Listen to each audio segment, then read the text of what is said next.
You want to eat this every single day if you want to clean out the arteries and prevent plaque from building up.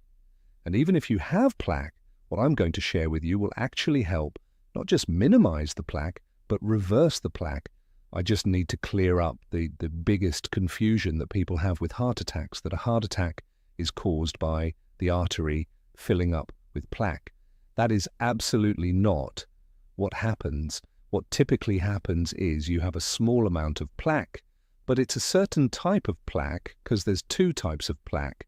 There's hard plaque, which has been calcified, it's more stable, and then you have soft plaque, which is very unstable. And so you literally can have even 20% of the plaque that builds up right here, and then it ruptures, and then what happens, your immune system comes in and creates a clotting reaction, and the clot creates the heart attack. And of course, cholesterol usually gets the blame, but you're going to find out it's not the cholesterol at all. And it's so important to understand the basics of this, because what most people end up doing is going to the doctor and their cholesterol is high, they're put on a statin, and they get a lot of side effects, but the statin never gets rid of the root cause. So let's first talk about this entire chain of events that occurs. Over here, you have something called downstream. This is when you get the plaque building up. This is when you get the symptoms, and this is where you eventually have the heart attack, and you might die. Well, this problem has been brewing in the oven for 10 to 20 to 30 or more years, okay? What happens before that is something called upstream events, and the reason why this is so important is because it's missing in medicine.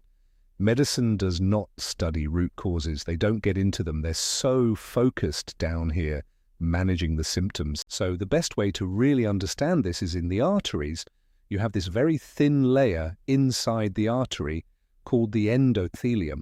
And that endothelium is so vitally important to keep the blood flowing and protect anything from getting inside the wall of the artery. And there's something in there called nitric oxide, which actually helps the contraction relaxation of this artery. But of course, that coating can be destroyed over time. Just picture someone coming in there with sandpaper and roughing it up. And that sandpaper is either smoking or chronic high insulin, because that person has chronically high blood glucose. But it can also come from the ingredients in ultra-processed foods. All of that irritates this inner, very thin, fragile area of the inside of the artery called the endothelium. So over time we go into the next phase, and this is where we have inflammation and damage in that little endothelial wall. It's like this little wound that happens in the inside of the arteries. So we have inflammation, which then tells the immune system, the white blood cells, to come in and start repairing it. Now this is where I want to bring in this cholesterol thing, right? Because when you go to the doctor, you get your total cholesterol tested, you get your HDL and your LDL. And a lot of times people talk about LDL as being bad and HDL being good. The HDL is taking cholesterol from the tissues and bringing it back to the liver, okay? But the LDL is depositing cholesterol in certain parts of the body. You need to know there's two types of LDL, okay? There's the large one, it's called large buoyant. You have the small one right here. This is called small dense. So when you get a typical blood test and they measure your total LDL, it really does not tell you what's going on between this and this. And that is why it's so important to ask your doctor for an advanced lipid profile to be able to assess the particle size. Why? Because the big ones don't invade the arteries, okay? They just float through, they don't cause damage. The real damage with LDL is the small, dense particle size. It gets stuck in the arteries because it's small. So if you're getting these stuck in that wall, you're going to get inflammation. And so what comes to rescue this is the white blood cell. The specific type of white blood cell, not that you need to know this, is called the macrophage. It's going to go in there and it's going to start eating up these guys right here. And it doesn't know when to stop, so it'll just keep eating and eating and eating And when they look through a microscope at what's happening, it looks like it's all foamy, okay? And that's why they came up with the word foam cells, which are basically bloated white blood cells because they've eaten too much of this oxidized LDL cholesterol, and then they die. Over time, when we're talking about soft plaque, underneath that very tiny cap, you don't just have cholesterol, you have a graveyard of dead white blood cells. And yes, you do have some cholesterol, but you also have calcium that comes in there that helps act as a band-aid. So when you get your cholesterol tested and the doctor says, we need to lower your cholesterol with a statin, that doesn't address the immune reaction, the foam cells, the graveyard. So this idea that cholesterol is causing your heart attacks is completely false. There was a massive study by UCLA involving over 135,000 people who had heart attacks. 75% of them had normal LDL. So how can you say the cause was cholesterol? The problem with the whole medical system is they're not looking earlier. They're not looking upstream. You are a fish living in an environment that's very toxic. Welcome to planet Earth, where everything around us is engineered for dependency or addiction. From the screens that we watch to the food that we eat, I developed a program that works in the exact opposite. It focuses in on your environment, the water in the tank, not the fish. Because if we can change your environment and make the good habits easier and the bad habits more difficult, then you don't have to rely on willpower and discipline, because focusing in on the environment first allows you to focus on the real problem. Click the link down below, take the quiz, and find out the key changes in the exact environment to make a huge difference in your health. The big question is, what allowed that cholesterol to get there in the first place? We had the small, dense lipoprotein. What causes those? That would be a good question to ask, right?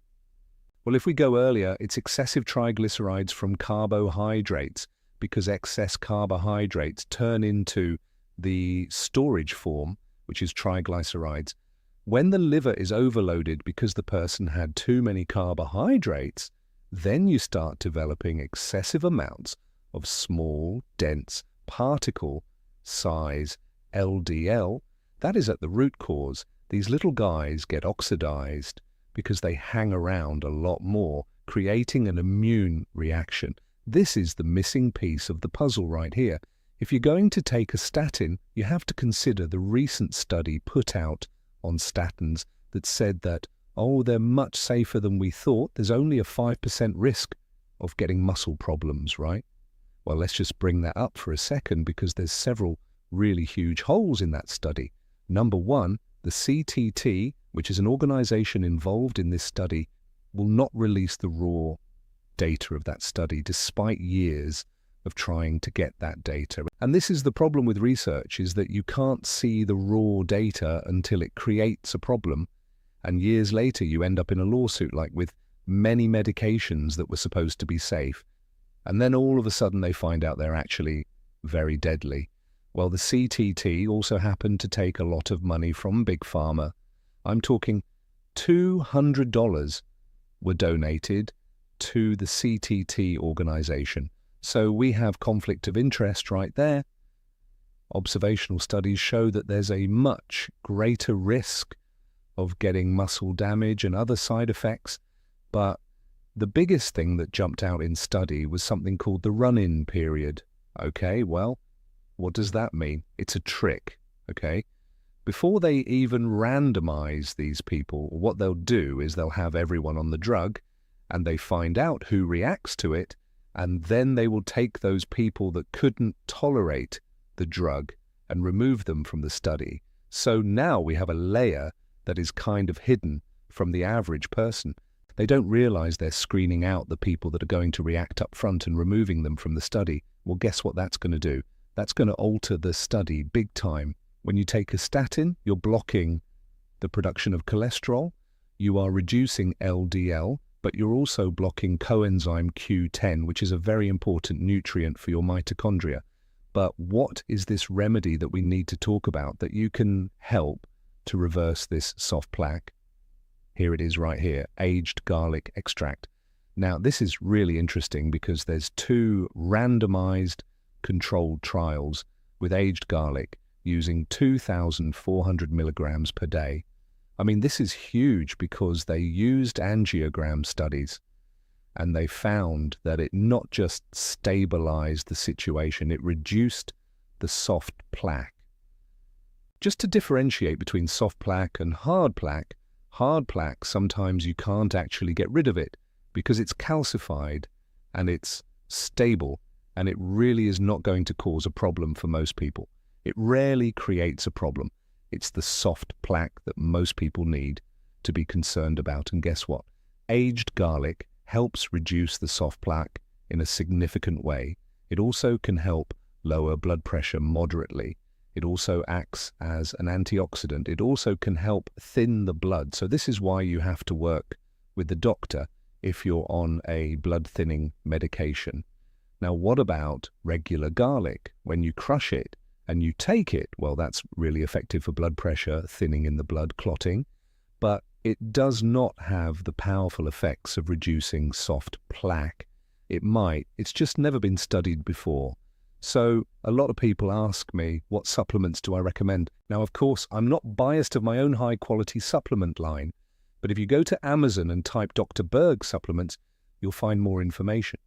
Now, of course, I'm also going to recommend exercise. It can also increase nitric oxide, especially if you're outside in the sun. Super important for the inside of the arteries and blood flow. Then we have magnesium, completely essential. Magnesium is the cofactor to help the mitochondria, the heart, and the arteries. And also magnesium controls excess calcification, super important. Fish oil's also been known to help reduce soft plaque. Not to the level aged garlic can do it, but it can actually help. I would recommend cod liver oil because it has vitamin A and vitamin D as well. And of course, intermittent fasting will reduce inflammation and also reduce that insulin resistance, which is at the heart of this whole problem. And of course, go on a low-carb diet because, again, we want to get the sugar out so we don't form too many triglycerides that then turn into the small, dense LDL. If you're doing all these things right here, you're going to lower the small, dense, dangerous LDL that we've talked about. The next most important thing that you need to understand is the details of how to do a healthy version of the ketogenic with intermittent fasting. And for that information, this is the video that you should watch right here. Check it out.